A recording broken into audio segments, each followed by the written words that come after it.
Who are 5 defensive players for the Denver Broncos that Broncos fans need to keep their eyes on during OTAs? We're going to dive deep into that on today's brand new episode, Locked on Broncos. You are Locked on Broncos, your daily Denver Broncos podcast. Part of the Locked on Podcast Network. Your team every day.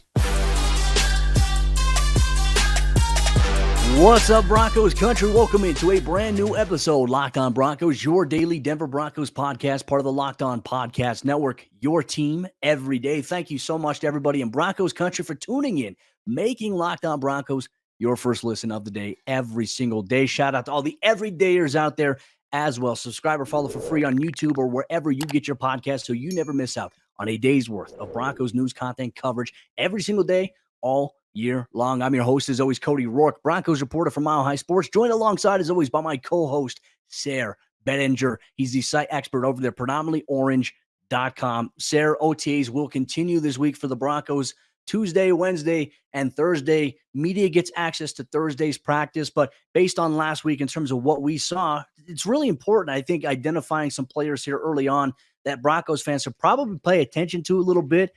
During OTAs, not named guys like Justin Simmons, Patrick Sterns, the obvious guys, but guys who may be, new acquisitions or guys who may be in sleeper roles on this team or guys with big questions coming off of an injury. And that's exactly what we're going to dive into on today's episode of the show, my friends. So, hey, let's dive into the first guy that we talked about here that we're going to bring up on today's show.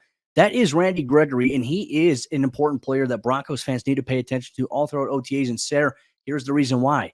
Because last year, at this point, Randy Gregory was not able to participate. We didn't get to see Randy participate much in training camp due to having the shoulder surgery. He's on the field, and I'll tell you what, Sayre, he looked good out there doing some of his pass rush stuff. And just from the size, how tall he is and how wide he is in terms of his wingspan, Randy Gregory could be in for a big year if he could stay healthy.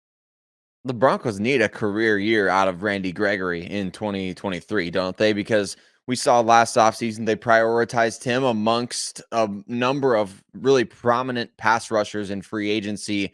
They picked Randy Gregory as their number one target, and that's fine as long as there's, stuff on the field to back that up. And so we saw in the first couple of games of the season, Randy Gregory was getting after it. He was using his length. He was forcing fumbles. He was doing some good things. And then, unfortunately, that thing that we talked about all last offseason, remember, is he going to play even close to a full season? How many games are you really going to get out of Randy Gregory? Remember, dating back to his time with the Cowboys, there's questions about injuries and suspensions and this, that, and the other. Kind of feel like he's past the part where, the suspension thing is really a prominent issue. It's not anymore. But Cody, the injuries, they reared their ugly head. Of course, the shoulder procedure that he had last offseason, keeping him out of OTAs. And then, of course, he dealt with an injury all throughout the rest of the season, tried to come back, really wasn't ready to come back. I don't think, at least it didn't look to me like he was. So excited to see Randy Gregory, but I think he really needs to be that guy that, okay, when you and other media members are out at practices, we need to be hearing reports that what you just said, man, Randy Gregory looks really good out there. Randy Gregory is showing some explosiveness. He's showing off the length. He's showing off the quickness around the edge. Like, we need to hear those good reports all offseason. Yeah, and look, I to your point, the Broncos invested a lot in Randy Gregory. I've had the chance to talk to Randy over the course of last season, and like I said, one of the best personalities on the entire football team. He and Jerry Jeudy, though, those guys make it fun to be in the locker room, to hear some of the conversations, to see how these guys interact with each other. He's kind of at the forefront of that. But seeing him on the field last Thursday, I will tell you this, just watching him. So when I'm looking at a pass rusher, what am I looking for, right? Obviously, watching them during individual drills, they're going through position-specific technique aiming points. But when they get into the team period, what am I looking for? I'm looking for stance. Where's his alignment? What does his alignment dictate based on what he's going to do there? On top of that, is he disciplined? Does he jump off sides? No, he didn't do any of that. He watches the ball, and his first step, that's another thing. First step was on par. It looked pretty impressive. Granted, it was the first day of practice we were able to see. We weren't sure what maybe Wednesday or Tuesday's practice of last week looked like because we only had access to Thursdays as we will this week. So for me, from what I saw, Randy Gregory looks crisp. He looks good. He looks healthy, which is the most important factor here for the Broncos. And Sayre, you're spot on, 110%. Denver needs to see a full season out of Randy Gregory this upcoming year. Our hope is that he can stay healthy. I know him, for him personally, I've spoken to him. his hope is that he can remain healthy too. I mean, it was just a freak thing that happened against the Raiders. He went to make a pass rush move. His leg planted in the ground, and then his knee popped. And luckily, it was just a meniscus, but it took some time. And then Denver at that point, he made his return week 15 against the Cardinals. And then after that, the Christmas Day game, Denver decided, you know what? It's not worth any of our guys getting hurt because we're going to make widespread changes. That's exactly what they did. They shut him down for the final 2 regular season games. Even though he could have played, the team decided to shut him down. So I think it's important to put that out there for everybody in Broncos country. It is a big year ahead for Randy Gregory, and they're hoping that he can really turn it on for them, especially after they got rid of Bradley Chubb. He needs to be the premier pass rusher on this team. But Sayre, let's get to number 2, the second player that Broncos country needs to keep their eye on. And that is one of their key offseason acquisitions, and that is Zach Allen, replacing Draymond Jones. And Sayre, I'll tell you this, looking at Zach Allen, the dude, he is a monster on the field in terms of how he moves. He's big, he's strong, he's physical, but he's also very fast and can maneuver. I mean, athletic. We talk about as a defensive lineman, defensive end, when you're striking an offensive lineman, and let's say there's a stretch play or a run play, and you have to step wide, his lateral movement is pretty damn impressive. We saw the motor on display on film when watching him last year. He's a guy that Broncos country needs to watch. And look, not just because of the cliche, he was the offseason signing, but he's a guy that's moving really well and looking really good in OTAs right now. Well, we had talked about this way long ago when obviously, Von Miller got DeMarcus Ware in the building to really mentor him, right? And how impactful that was for Von Miller's career as an NFL player. How about Zach Allen getting JJ Watt in the building there at Arizona for the last couple of years of his time there? Of course, we know he was part of the first draft class where Vance Joseph was defensive coordinator in Arizona. So that connection, now that Vance is back in Denver, is meaningful as well. But I think having JJ Watt there to really help take his game to the next level, to teach him these nuances of being, what does it take to be an all-pro? What does it take to be a big money contract kind of guy? I think that was huge for Zach Allen. And the pressure is on with Draymond Jones leaving. A lot of Broncos fans, us included, wanted to see Draymond Jones come back. But Zach Allen coming in was probably the best alternative when you look at the available options in free agency that were realistic for the Broncos. You get Zach Allen, he's coming in. I think he brings a different type of player at that position, although the production could end up being pretty similar. Cody, I think all eyes are on him as well for as far as, hey, you're replacing maybe the guy who was our best defensive player last year outside of Pat Surtain, maybe Justin Simmons. Draymond Jones, certainly one of the top 3 defensive players on the Broncos roster last year. So big shoes to fill for Zach Allen there. And I think that's why we have all eyes on these 2 players specifically. Big holes on this Denver Broncos defensive front. 100% too. And I think another question, maybe like a question mark to look at as well. We'll talk about this in future episodes of the show, but opposite of Zach Allen, who's going to step up? Who's going to be the guy? There's a multitude of names that are rotating in and out at OTAs, but more importantly, you want to find somebody in the preseason that you're like, okay, hey, this guy, he is a solidified starter. There are some question marks at defensive end, but Zach Allen so far, he looks the part in terms of the way that he moves, the way that he's out there performing in practice, and also the familiarity he already has with Vance Joseph. I mean, when he came to the NFL, Vance Joseph was his defensive coordinator. He's been with Vance his entire career, knows how Vance wants things done on the defensive line. And look, he gets to work with a very good defensive line coach in Marcus Dixon. So I'm excited to see how it all plays out. But yes, Broncos country, Zach Allen is somebody you need to keep your eyes on all throughout OTAs. I'll provide updates as well when I attend practice. At Cody Roark NFL on Twitter. You'll get coverage and recap here. Locked On Broncos as well over there, milehighsports.com. Sayre will update you as well, predominantly orange.com. But Broncos country, we're going to get to players 3 and 4 on today's episode of the show in terms of defensive players that Broncos country needs to keep their eye on. Today's episode of the show is brought to you by our friends over there at Built Bar. And as you all know, it's the best tasting protein bar that is out there on the market today. The bars are covered in 100% milk chocolate. They're soft. They're easy to chew. You can do a little hack by putting them in the fridge or the freezer for an hour if you want a little bit of a crunchier bite, or you can microwave them for 10 seconds if you like gooey chocolate. It is fantastic. And the thing I love about Built Bar, and Sayre can attest to this as well, they taste legitimately like a candy bar. Whatever flavor you get, whether that's churro puff, brownie puff, peanut butter brownie, coconut almond, they have a wide variety of flavors you could check out today at built.com. But if you want to go and get your hands on a box locally, go to your local Walmart or Sam's Club. When you go to Walmart, go to the pharmacy section. You'll get a box of 4 Built Bars there. Or if you want to go to Sam's Club, go and buy a bulk box of 13 Built Bars here today. They're jam-packed with 17 grams of protein, 130 calories, and they are low in sugar. So check it out today, built.com. As we continue to talk about players you need to keep your eyes on the defensive side of the ball for the Denver Broncos at OTAs, one player, Cody, he's changing numbers. He's changing jersey numbers, but he might be rising up in terms of his role in the defense. I want to talk about Jonathon Cooper here for a second because he's entering year 3. He's kind of been playing a prominent role since he got to the team, a 7th-round pick who really showed out in the preseason of his rookie year. Now, Jonathon Cooper entering his 3rd NFL season. Could he be the top reserve edge the Denver Broncos have on their roster? What did you see from him now rocking that 0 on the jersey instead of the 53 that we become used to? Cooper's returning to the number he wore at Ohio State, or one of them that he wore at Ohio State. Excited to see if that kind of boosts his confidence out there on the field to see, hey, can he maybe take 50 or more % of the snaps this coming season?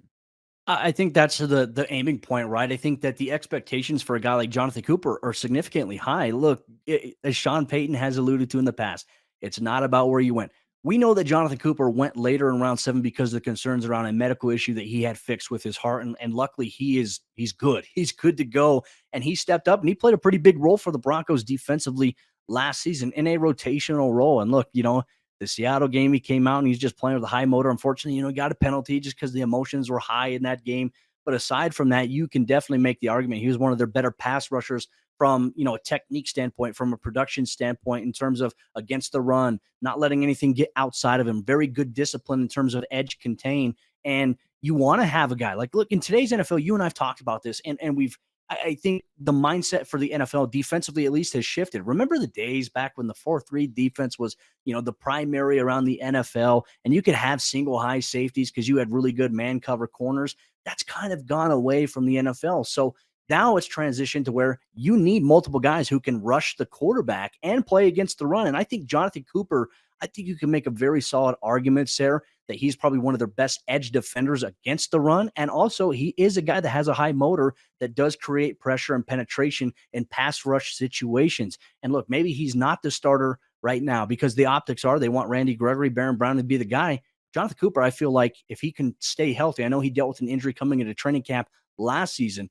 If he can stay healthy, Sayre, he's going to be a guy that's going to play a lot of snaps defensively on this defense in 2023. And I think it's important that Agent Zero, continues to make an impact and continues to rise, right?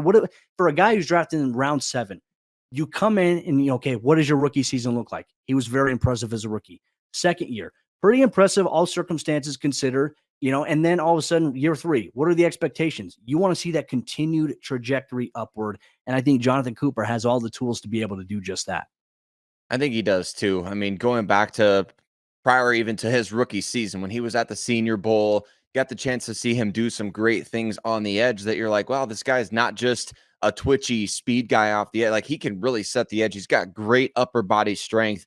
I believe, Cody, he had 25 bench press reps coming into that coming out of that combine in 2021. So a guy coming off the edge who can throw up 225 pounds 25 times, he can set the edge. He's physically very strong, and he is fast. He is quick. He is smart. He's instinctive. He plays really hard. You have a guy like that coming off the edge, I think he's going to make it tough to keep him off the field. I really do. He has 14 quarterback hits in his first 2 NFL seasons, 4.5 total sacks. So the production is not necessarily like your mind's not blown by that, but at the same time, keeping in mind that he's a rotational guy. He's a guy who plays, there was a lot of guys who came off the edge for the Denver Broncos last season. So for him to put together production when he's been on the field, it's been impressive to see. And I think his highs, Cody, the moments where we've seen Jonathon Cooper at his best for consistent stretches of time, if you could get that guy for a period of, 14 to 17 games, I think you're talking about a Pro Bowl caliber player there. So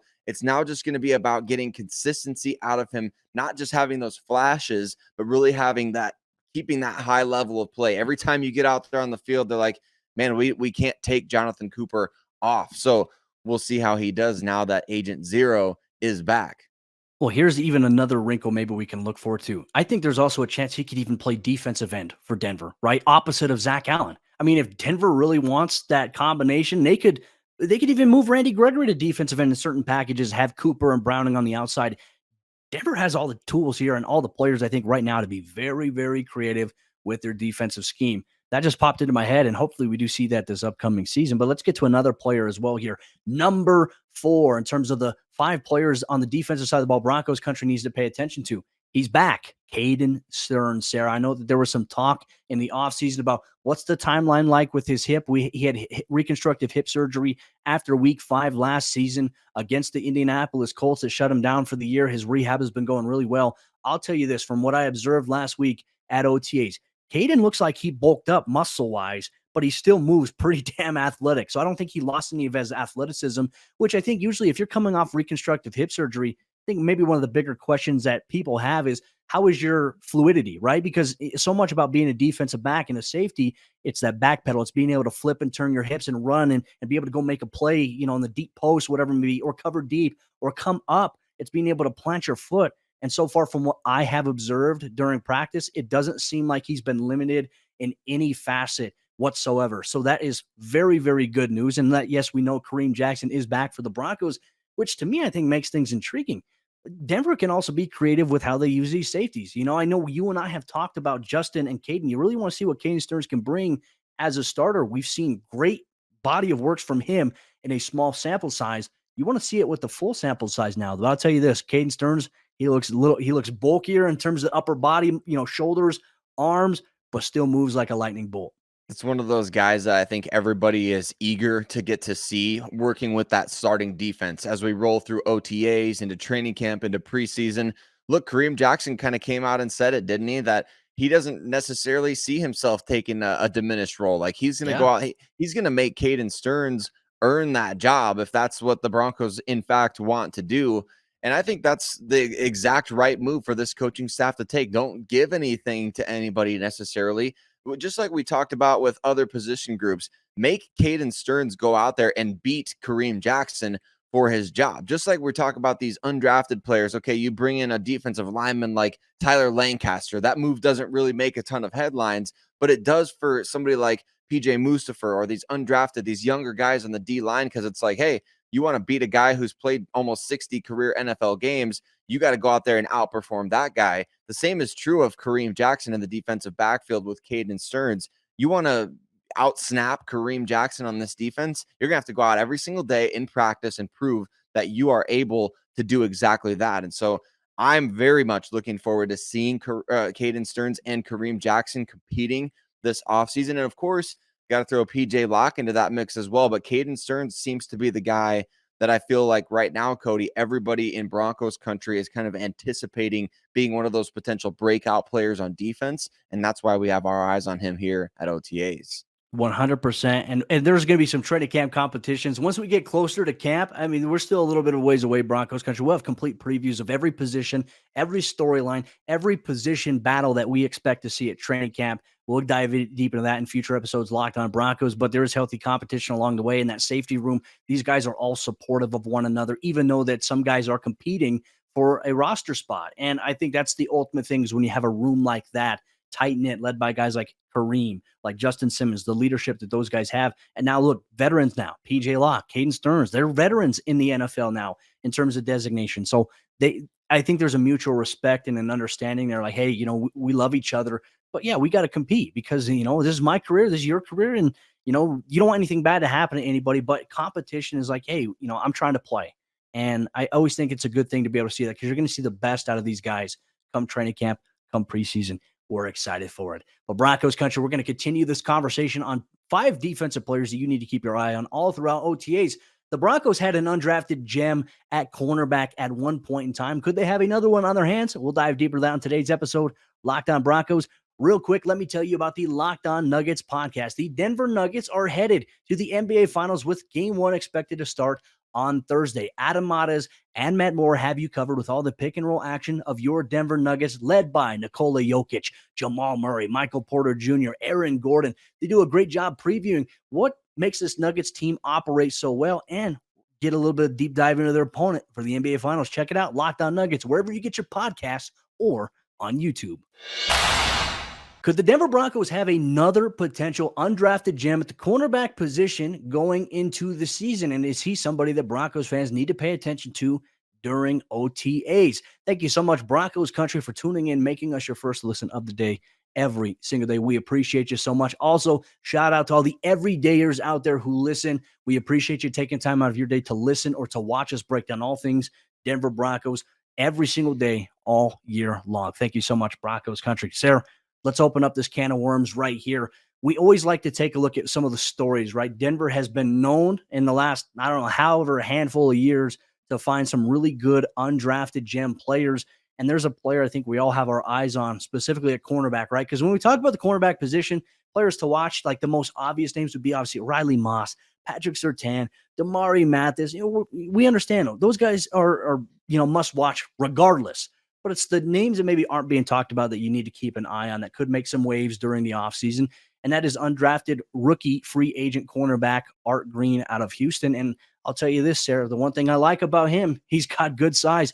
He's got bulk and muscle, and he's fast as hell. He can come up and play against the run, though here in practice, you can't tackle. There is no contact. So we have to wait and see a little bit deeper into training camp for some of that stuff to happen, and also the preseason. But he is a player to watch for the Broncos simply because of his intangibles. And I also think it's worth noting he has one of the highest regarded position coaches right now in the NFL, and Christian Parker, who is in the NFL acceleration program in terms of maybe having a chance to accelerate his career from being a position coach to D coordinator, and is identified by the NFL and by a lot of people as a potential future head coach in the National Football League. So he's got to soak up all that he can as long as the Broncos have Christian Parker, which is hopefully for a long time. Cody, and we can discuss that on another podcast, whether or not maybe Christian Parker after this year, does he become the D coordinator of the Broncos? That's a fun topic to potentially discuss. But for Art Green, look, we've talked about a couple of starters on the defense, Randy Gregory, Zach Allen. We talked about a couple guys that could factor into the starting lineup or top rotational guys like Jonathon Cooper, Caden Sterns.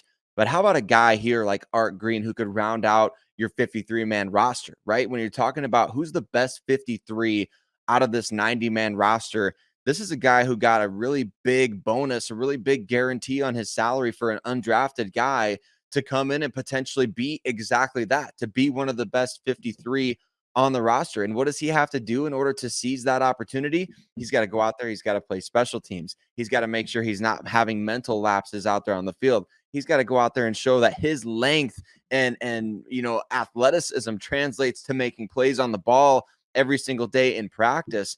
I'm excited for Art Green, Cody, because not only does he sound like a guy who was, teleported here from the 1970s NFL, but I think also when you look at just his size profile, athletic makeup, this is the type of player that I think you can really have good depth with in the NFL. Somebody who can just beeline down the field on special teams and coverage units. This is the ideal backup cornerback to have and developmental potential future contributor for your defense. I know you like Art Green as well, Cody. I'm sure Loki, your cat, likes Art Green as well, but give me your thoughts on him and what you're looking forward to maybe seeing from him at OTAs. Yeah, I think a lot of it is when you're out there getting reps at corner. I think the most important thing is, okay, where's your alignment at? Do you know your assignment? And then can you execute that? And I think for a guy like Art Green, the way that the Broncos play things, I can't go into details about how their defense is aligning because it'll give stuff away. I'm not allowed to say that. But based on that, he is technically sound. He's very refined in that. I think one thing I did notice last week for the entire Broncos secondary, from corners to safeties to guys in the nickel, was the fact that their communication seemed to be really on par last week. And you're limited in so much that you can do. Now, during team period, yeah, it's competitive. You're trying to make plays on the football. Sometimes you're going to allow a play to happen. But overall for Art Green, I think his size, his ability to move, to open up his hips and run vertical, I think is super, super important on deep breaking routes. And I would also say as well, when there is a situation, let's say where, there's a short route thrown, he rallies to it, takes good angles. And what we always talk about in terms of cornerbacks, if you're on the outside and you have a guy who's running vertically at you, he catches the ball, let's say in the flat and whatnot, and tries to make a move as a tackler, your aiming point is to always get the hip, hip in. You want to attack the outside hip in because you have help coming on the inside, and he does a really good job of that. So it's early on in OTAs. It's early on in practice. Can it carry over into this upcoming week here in OTAs? Can it carry over at mandatory minicamp on June 13th through the 15th. And then when you have that month period, can you take everything that you've been learning from the playbook standpoint, and then when the pads come on, when training camp arrives, can you convert it? And then now you have preseason. You're going to go against other guys other than your own teammates. How do you perform when the lights are bright? To me, I think these are the things I'm looking forward to seeing specifically with a guy like Art Green and other players that we've talked about here. But more importantly, for these guys who are undrafted, this is their path to an NFL roster. They have to take advantage of it. And these are the things I've noticed so far with Art Green that I like. And I had a chance during rookie minicamp to kind of go and introduce myself to him. Very well spoken, high manners there, really good manners, but just also a guy you can tell understands the game of football at a very, very high level. When talking about cornerback play, when talking about receivers, formations, splits, and different route combinations, how he plans to attack them, whether he's comfortable in man or zone coverage. These are things I've gotten to know about him. I'm excited to see it carry over throughout further phases of this offseason program that the Denver Broncos will be participating in. And look, Broncos Country, Sayre and I, we're always eager for your thoughts. We like to do deep dive analysis on all these players. So we're not just going to get straight into it in a sense of saying, okay, this is number 1, 2, 3, 4, and 5. We like to talk about 1, 2, 3, 4, and 5. And we like to tell you why you need to pay attention to them. You get a lot of the meat and the details here on Locked On Broncos. But thank you so much for tuning in, making us your first listen of the day every single day. We appreciate you so much for making us a part of your everyday experience. Sayre and I will be back tomorrow for a brand new episode, Locked On Broncos, looking at some other storylines going on here at OTAs. You can expect all that and much more on tomorrow's brand new episode of the show.